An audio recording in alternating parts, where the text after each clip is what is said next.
पूरी आशा वर्कर की समस्या ये है कि हम 15 साल से खाली न्यूनतम वेतन पे, खाली मानदेय पे काम कर रहे हैं, इंसेंटिव बेच पे।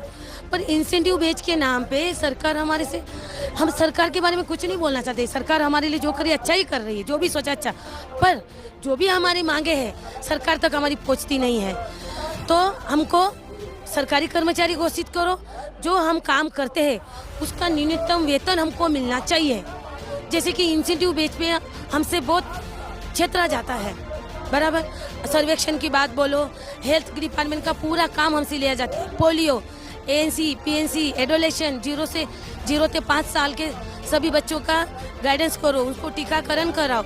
नई फैमिली आई उनको ऐड करो, निकालो। हेल्थ की कोई सुविधा बाकी रहती नहीं है। हेल्थ की पूरी सुविधा हमारे पास से पहुंचाई जाती है। सरकार की जो भी अब तक की जो भी योजनाएं हैं, जैसे मैं आपको गिन के बता दूं तो आयुष्मान वंदना, आयुष्मान वय वंदना, जननी सुरक्षा योजना, कस्तूरबा योजना और पोषण शाह योजना, बहुत सारी योजना है। आधार कार्ड, आभा कार्ड में भी हम आशा वर्करों ने पूरे दिलो जान से मेहनत करके आभा कार्ड बनाया है, आयुष्मान कार्ड बनाया है। और हमारा टाइमिंग फिक्स नहीं है। हमको सुबह जैसे पेशेंट का फोन आया 8 बजे भी हमको घर से निकलना होता है। सिविल, मेडिकल, डिस्ट वाले बड़े बड़े हॉस्पिटल है, उधर पेशेंट गया है तो पेशेंट की विजिट करो, बच्चे का विजिट करो, उनकी जांच करो, देखो, सब जानकारी सरकार तक पहुंचाओ। अब हम ये बताना चाहते हैं सभी को कि आशा वर्कर्स लगातार जो है काम सरकार द्वारा आशा वर्कर्स पे काम बढ़ाए जा रहे हैं। पहले आशा वर्कर जितना काम करती थी अब उससे काफ़ी ज़्यादा काम आशा वर्कर्स के ऊपर हो गया है। और सरकार ये भी चाहती है कि आशा वर्कर्स स्वास्थ्य विभाग के तमाम डाटा को ऑनलाइन अपलोड कर दे और स्वास्थ्य विभाग को डिजिटलाइज बना दें। जितना भी काम आशा वर्कर्स करती हैं आज उसके संबंध में भी सरकार यही चाहती है कि हम तमाम काम ऑनलाइन करें। और एक लैब तक भी सरकार ठीक से नहीं चला रही है, उसके लिए भी उनको लगता है कि लैब का काम भी आशा वर्कर्स ही कर दें। गांव-गांव से टीबी के जो सैंपल हमें उठाने के लिए कहा जाता है और ऐसे अनेकों काम हैं जो आशाओं पे आज अलग से थोपे जा रहे हैं, जिनका कोई इंसेंटिव्स नहीं है। और जिनका पहले से इंसेंटिव मिलता है उनका भी लंबे समय से इंसेंटिव रिवाइज नहीं किया गया है। 2018 में प्रधानमंत्री मोदी जी ने केवल 8 एक्टिविटी का पैसा जो है वो रिवाइज किया था। उसके बाद से किसी भी एक्टिविटी का पैसा रिवाइज नहीं किया गया है।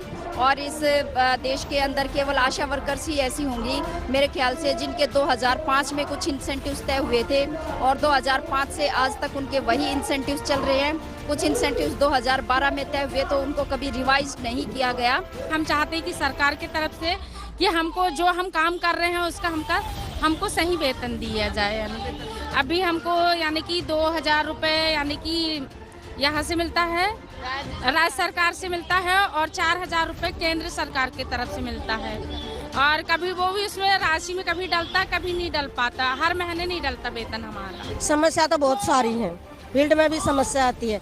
मेन समस्या ये है कि हम 24 घंटे की ड्यूटी करते हैं और 24 घंटे की ड्यूटी करवा के सरकार हमें 6100 रुपये वेतन देती है। आज इतनी महंगाई में 6100 रुपये में गुजारा चलाना बहुत मुश्किल है। अब केंद्र की सरकार ने 13 साल से आशा वर्कर का पूरे देश में 1 रुपया भी बढ़ाया नहीं है और काम इतने लाद रखे हैं कि 24 घंटे की ड्यूटी कर लेती है सरकार आशा वर्करों से। स्वास्थ्य विभाग का तमाम काम जो है वो आशा वर्कर करती है। उसके अलावा भी कोई सर्वे आ जाता वो भी आशा वर्कर से करवाते हैं। सारा काम आशा वर्कर से करवाते हैं, लेकिन उनको वेतन देने के नाम पे जब कहते हैं, जब बताते कि ये तो वॉलंटियर है, अगर वेतन की बात करते तो सरकार में वॉलंटियर कहती है। और अगर हम ये कहते हैं कि भाई केंद्र की सरकार ने 13 साल तक कुछ नहीं बढ़ा, कि हम तो पहले ही बहुत ज़्यादा दे रहे हैं। अब 6100 रुपये हमारे हरियाणा में दे रहे हैं, वो भी पिछले साल 73 दिन की हड़ताल के बाद में 6100 रुपये हुए थे। और केंद्र की सरकार ने तो 13 साल से कुछ नहीं बढ़ाया है। आज हम इसलिए यहाँ जंतर मंतर पे आंदोलन के लिए आए हैं और केंद्र की सरकार को जगाने के लिए आए हैं कि केंद्र की सरकार आशाओं की बात सुने और उनका 26,000 रुपये न्यूनतम वेतन लागू करे और उनको पक्का करे। जब तक सरकार पक्का ना करती आशा वर्करों को, देखो ये काम बुनियादी है। जब काम बुनियादी है तो वेतन कच्चा क्यों? वेतन भी पक्का होना चाहिए, काम पक्का है। देखो आजकल कितनी सर्दी है कश्मीर में, फिर भी निकलना पड़ता है आशा वर्करों को, चाहे बर्फ हो चाहे बारिश हो तो निकलना पड़ता है, बहुत ही समय है। और हर अस्पताल जब जाती है रात में नाइट में लगती है पेशेंट के साथ, वहाँ जगह भी नहीं होते हैं आशा वर्करों के लिए। बहुत मुश्किल होती है हमें आने जाने में, पहाड़ में चढ़ाई चढ़ने में, लोगों को समझाने में, लोगों को एक जगह इकट्ठा करने में बहुत ये दिक्कत होती है। हमें ना हमारे लिए कोई सुविधा है, ना कोई सेंटर पे एनएम है गांव में, बस सारा हमें ट्यूनी लाना पड़ता है जो टिका।